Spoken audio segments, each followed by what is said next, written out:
July 12, 2025, 10:46 p.m. Bibb County Sheriff's deputies notice a silver Toyota Camry swerving slightly on the highway. No rear plates.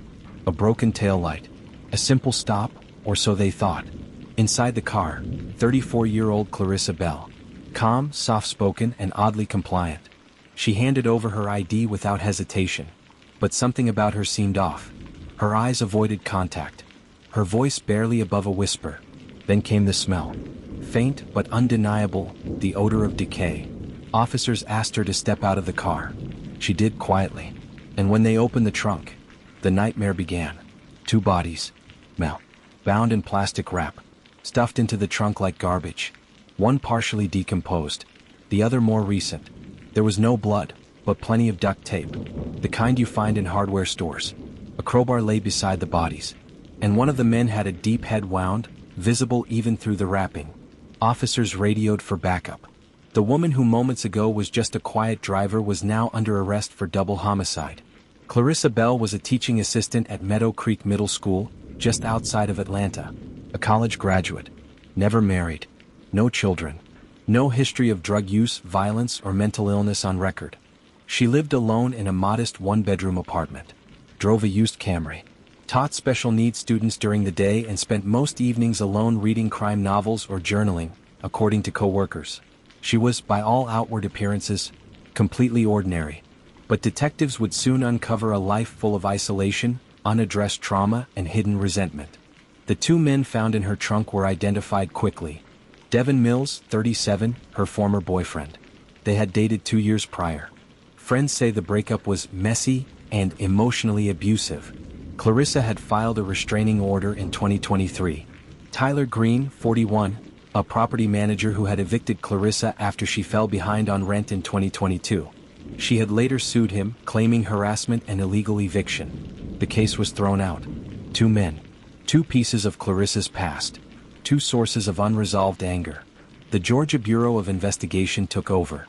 A search of Clarissa's apartment revealed cleaning supplies, gloves, bleach, and traces of blood in the bathroom. A diary found on her nightstand contained chilling entries. They think they can hurt me and walk away.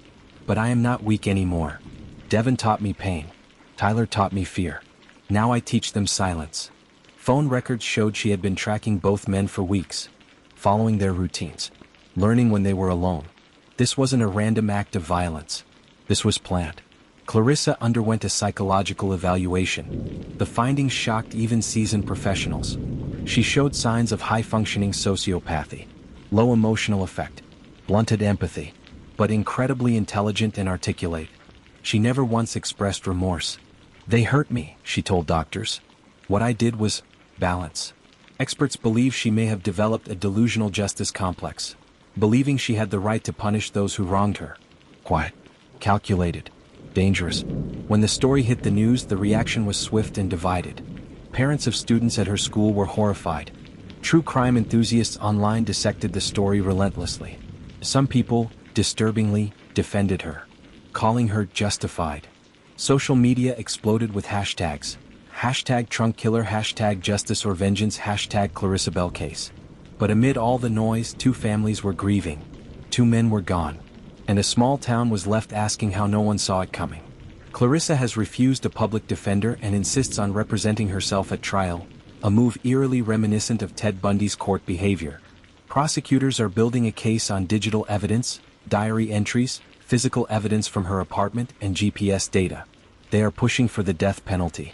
The trial is scheduled for spring 2026, and it's expected to draw national attention. Courtroom seats are already booked out. Documentary crews have filed access requests. The woman who once lived in silence will soon be heard across the country. Despite all the evidence, one question continues to haunt investigators. Was this her first time? Clarissa's past is mostly clean, but there are a few troubling footnotes. A former co-worker who disappeared in 2019. A family member who died under uncertain circumstances in 2017. A journal entry referencing someone named Lance, a name no one in her known circle recognizes. The case is far from closed. And the real body count? It may still be unknown. Monsters don't always growl. Sometimes they smile. Sometimes they teach your children. Sometimes, they're right behind you at the red light.